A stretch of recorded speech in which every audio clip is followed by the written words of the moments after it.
रात के लगभग 3 बजे थे। एक बेहद डरावनी दिखने वाली लड़की अमन के कमरे में जोर जोर से चीख रही थी। वो अपने लंबे नुकीले नाखूनों को अमन के शरीर में चुभाकर उसका खून पी रही थी। अमन बुरी तरह से दर्द से तड़प रहा था। उस लड़की का चेहरा इतना खौफनाक था कि कुछ ही देर में दर्द और डर की वजह से अमन बेहोश हो गया। तभी अचानक अमन की आंख खुली और अमन चिल्ला पड़ा, बचाओ बचाओ, वो लड़की मुझे मार देगी, वो मेरा सारा खून पी जाएगी, बचाओ। ये सुनते ही अमन की माँ सुशीला जी दौड़ कर आती हैं। अमन, क्या हुआ बेटा?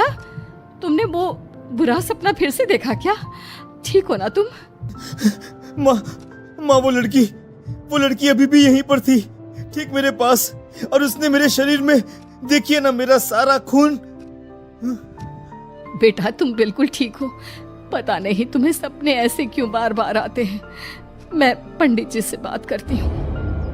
मम्मी देखो, बाहर की एक यूनिवर्सिटी में मेरा एडमिशन हो गया है।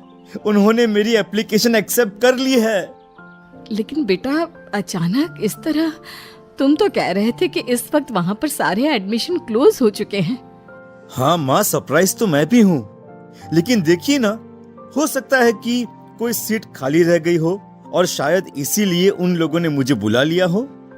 देखो बेटा, सारी चीजें अच्छे से जांच पड़ताल कर लेना। आजकल ना बहुत फ्रॉड होता है, किसी चीज का पता ही नहीं चलता।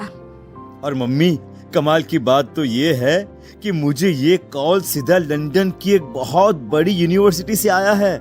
यहाँ तो शायद मैंने अप्लाई भी नहीं किया था। बेटा मुझे तो बहुत बड़ी गड़बड़ लग रही है। अभी ये भी तो पता नहीं चला कि वो सपना तुझे बार बार क्यों आता है। तुम अच्छा ना बेटा। अरे डरो मत, कुछ भी नहीं है, वो सपना मुझे ऐसे ही आता होगा। कुछ ही दिनों के बाद अमन सारी तैयारी के साथ लंदन के लिए निकल जाता है। लंदन पहुंचने के बाद तो जैसे अमन की जिंदगी बेहद खूबसूरत हो गई थी। वहां की लाइफ में जाकर अमन बहुत खुश था।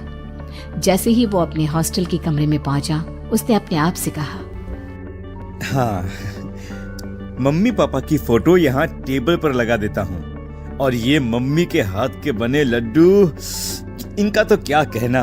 यहाँ विदेश में सब कुछ है, बस मम्मी के हाथ के खाने की बहुत याद आएगी। रात हो गई थी और अमन अपने बिस्तर पर जाकर सो गया। आधी रात के बाद अमन को किसी के गाना गाने की आवाज सुनाई दी। अमन नींद से जाग गया। अमन ने अपने बिस्तर पर वापस जाकर सोने की बहुत कोशिश की, लेकिन उसे नींद नहीं आई। अरे, इतनी रात को ये गाना कौन गा रहा है? यार, कितनी प्यारी आवाज है। लगता है कोई लड़की गाने की प्रैक्टिस कर रही है। लेकिन इतनी रात में कौन गाना गाता है? हो सकता है पास वाली गर्ल्स हॉस्टल की कोई लड़की होगी। एक बार जाकर देखता हूँ, आखिर ये लड़की है कौन? अमन अपने हॉस्टल के रूम से बाहर निकलकर दूर दूर तक ढूंढने की कोशिश करता है, लेकिन रात के अंधेरे में उसे वहां कोई नहीं मिलता और गाना गाने की आवाज भी अचानक से चली जाती है। अगली सुबह अमन जैसे ही कॉलेज जाने के लिए तैयार होता है, वो वॉश बेसिन में अपना मुंह धोने के लिए झुकता है और जैसे ही सर ऊपर उठाता है, अचानक से उसे आईने में एक लड़की का चेहरा दिखाई देता है। ओह माय गॉड, ये क्या है? लगता है रात को मेरी नींद अच्छे से पूरी नहीं हुई है, इसीलिए मुझे कुछ अजीब अजीब सा लग रहा है। मैं तो डर ही गया था। ऐसा लग रहा था जैसे वहां पर कोई है, लेकिन यहाँ तो कोई भी नहीं है। अगली सुबह अमन अपने दोस्त से कहता है, अरे यार, एक बात बता, रात को हमारे हॉस्टल के पीछे कोई लड़की गाना गाती है क्या? बहुत प्यारी आवाज है। अरे नहीं यार, मैंने तो किसी की आवाज नहीं सुनी। मेरा रूम भी तो तुम्हारे रूम के ठीक बाजू में ही है। अरे यार, रात को लगभग 12 बजे के बाद तू जल्दी सो गया होगा शायद। अरे कम ऑन ब्रो, ये लंदन है, लंदन। यहाँ पर कौन जल्दी सोता है? और मैं तो वैसे भी रात को 2 बजे सोने वाले लोगों में से हूँ, पर मुझे तो किसी की आवाज सुनाई नहीं दी। जरूर तूने अपने कानों में ईयरफोन लगा के रखे होंगे। म्यूजिक सुनने का बहुत शौक है ना तुझे, इसलिए बाहर की आवाज कैसे सुनाई देगी? हाँ यार, वो बात तो है। एक्चुअली म्यूजिक तो सुन रहा था मैं। ए अमन, क्या बात है यार, किसी से प्यार व्यार हो गया है क्या तुझे? हाँ? अरे नहीं नहीं, बस एक लड़की की आवाज रोज रात को सुनाई देती है। भाई बच के रहना, मैंने सुना है यहाँ कैंपस में ना चुड़ैल घूमती है। अरे कोई बात नहीं यार, अगर चुड़ैल है तो चुड़ैल सही, उससे मिलूंगा मैं, और वो भी रात को। अमन जैसे ही अपने कमरे में जाकर सोता है, एक लड़की उसके सिर के पास आकर बैठ जाती है और धीरे धीरे उसके बालों को सहलाती है। अमन घबराकर जाग जाता है। कौन है? कौन है यहाँ पर? अभी यहाँ पर कोई था, कोई लड़की, लेकिन अभी तो कोई नहीं है। ये मुझे क्या हो गया है? लगता है कुछ दिनों से मैं अपनी फैमिली को ज्यादा ही मिस कर रहा हूँ, या फिर उस लड़की के बारे में ज्यादा सोच रहा हूँ। मुझे बार बार ऐसा क्यों लगता है जैसे जैसे यहाँ मेरे आसपास कोई और भी है। अमन थोड़ा सा परेशान हो जाता है।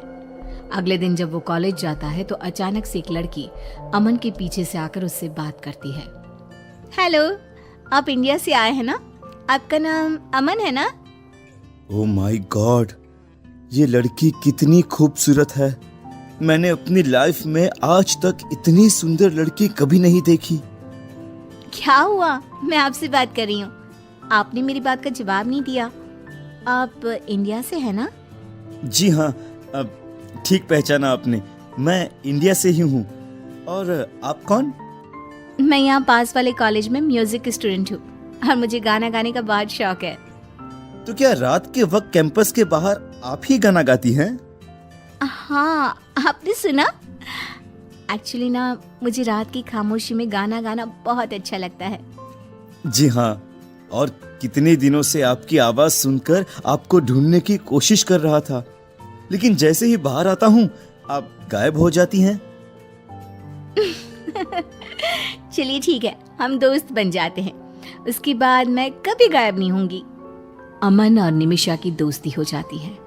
और फिर एक दिन, निमिषा, कितने महीने हो गए हमें एक दूसरे के साथ।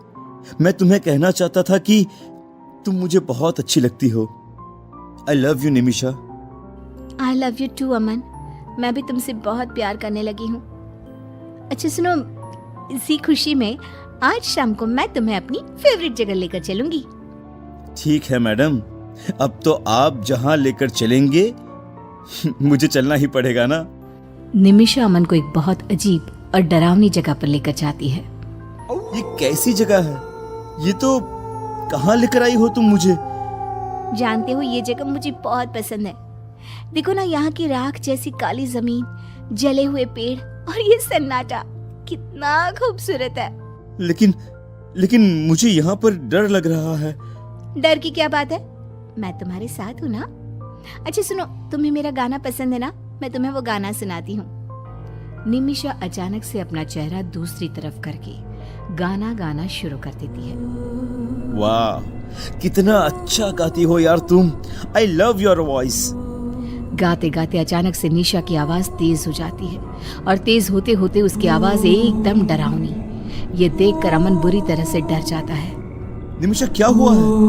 क्या हुआ है तुम्हें? ये क्या मजाक है कि तुम किस तरह से गाना गा रही हो? तुम ठीक तो हो ना निमिषा? चुप हो जाओ, अगर तुमने एक शब्द और कहा तो तुम्हारा खून पी जाऊंगी। चुप हो जाओ। निमिषा ने जैसे ही पलट कर देखा, अमन के होश उड़ गए। निमिषा डरावनी चुड़ैल का रूप ले चुकी थी। उसका चेहरा पूरी तरह से जला हुआ था, उसकी आंखों से खून टपक रहा था। उसके लंबे नुकीले दांत अमन का शिकार करने के लिए बेचैन हो रहे थे। कौन हो तुम, और क्या चाहती हो मुझसे? तुम्हारी मौत। तुम तो वही हो जिसे मैंने हॉस्टल के आईने में देखा था। तुम्हारे चेहरे को मैं पहले भी अपने सपने में देख चुका हूँ। इसमें कौन सी बड़ी बात है? तुम तो मेरा शिकार कब से ही बन गए थे मिस्टर अमन। और अब तुम्हें मुझसे कोई नहीं बचा सकता। छोड़ दो मुझे। क्यों मारना चाहती हो तुम मुझे? मैंने तुम्हारा क्या बिगाड़ा है? मुझे तुम जैसे यंग लड़कों का खून पीने में बहुत मजा आता है। तुम्हारा खून पीकर मेरी ताकत बढ़ जाएगी और मैं तुम्हें छोड़ूंगी नहीं। वो लड़की निमिषा अमन को मार देती है। अगले दिन शाम के वक्त इंडिया में अमन के घर एक फोन आता है। हेलो, कौन बोल रहा है? सुशीला जी, हमें आपको ये बताते हुए बहुत दुख हो रहा है कि आपका बेटा अमन अब इस दुनिया में नहीं रहा। कल रात को उसने हॉस्टल में सुसाइड कर लिया। आप क्या कह रहे हैं? मेरा बेटा तो मेरे घर पर है, कल ही तो लंदन से लौट कर आया है। ऐसे उल्टी सीधी बातें क्यों कर रहे हैं आप पागल लोग? इतना कहकर सुशीला जी फोन डिस्कनेक्ट कर देती है। सच क्या था? क्या जो घर पर था वो सच में अमन था या कोई और? क्या अमन मर चुका था? जानने के लिए देखिए इस कहानी